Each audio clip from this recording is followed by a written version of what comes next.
Hello friends, ரொம்ப நாள் ஆயிடுச்சு வீடியோ போட்டு. என்னால் வீடியோ போட முடியல, கொஞ்சம் நடுப்புற பயங்கர டைட் ஒர்க்கு. அதனால் சரி இப்போ மீன் குழம்பு வச்ச வீடியோ அப்லோட் பண்ணலான்னு சொல்லிவிட்டு, நம்ம சென்னை ஸ்டைலில் மீன் குழம்பு இது ரொம்ப சூப்பராக இருக்கும். 2 ஸ்பூன் எடுத்து போட்டு சாப்பிட்டாலே ஒரு தட்டு சாதம் சாப்பிட்லாம், அந்த மாதிரி இருக்கும். இந்த ஸ்டைல் மீன் குழம்பு எப்படி வைக்கிறேன்னு பாருங்கள். இது புளி நல்லா ஒரு லெமன் சைஸை விட கொஞ்சம் பெரிய சைஸில் கொஞ்சம் புளி ஊற வச்சுட்டேன், எனக்கு தேவையானதுக்கு ஏற்ற மாதிரி. உங்களுக்கு எப்படி தேவையோ, எவ்வளோ மீன் குழம்பு தேவையோ அதுக்கேற்ற மாதிரி புளி ஊற வச்சுருங்க.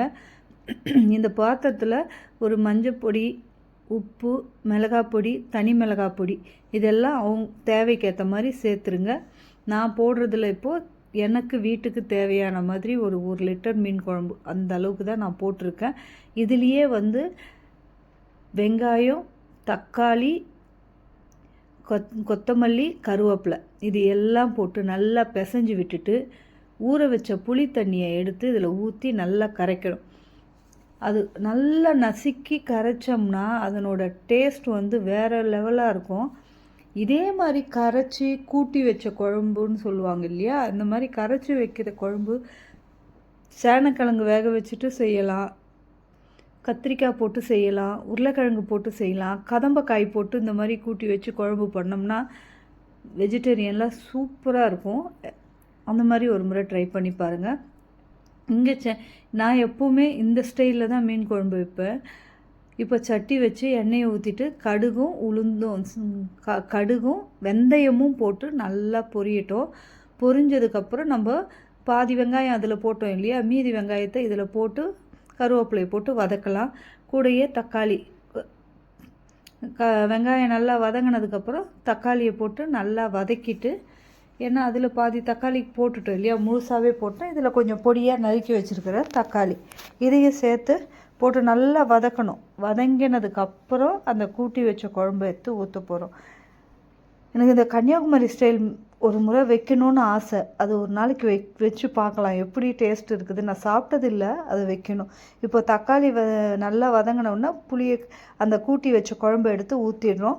இது நல்லா கொதிக்கணும், நல்லா தேன் மாதிரி கொதித்து சுண்டி வரணும். அப்போ மீன் போடும்போது, மீன் போட்டவுடனே தண்ணி வந்துடும், கொஞ்சம் லூஸ் ஆகிடும் குழம்பு.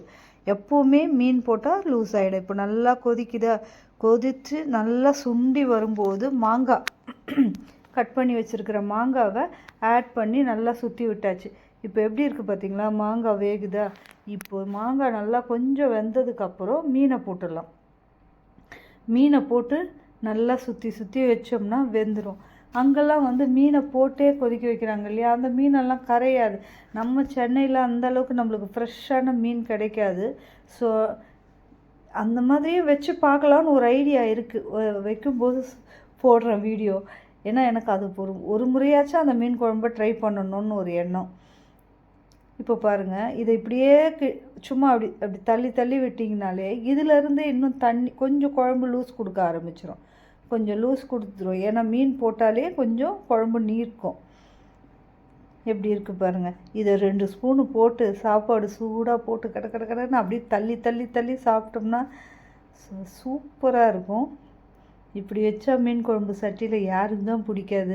அப்படியே கொஞ்ச நேரத்துலேயே காணாமல் போயிடும், அந்த அளவுக்கு டேஸ்ட்டாக இருக்கும். அந்த மாங்காய், புளிப்பு, காரம், உப்பு எல்லாம் ஈக்குவலாக இருக்கும். ரொம்ப எக்ஸலண்ட்டாக இருக்குங்க. இப்படியே அவ்வளோதான், முடிஞ்சிருச்சு. ஒரு 5 நிமிஷம் தான். கொத்தமல்லி போட்டு இறக்கிடுங்க.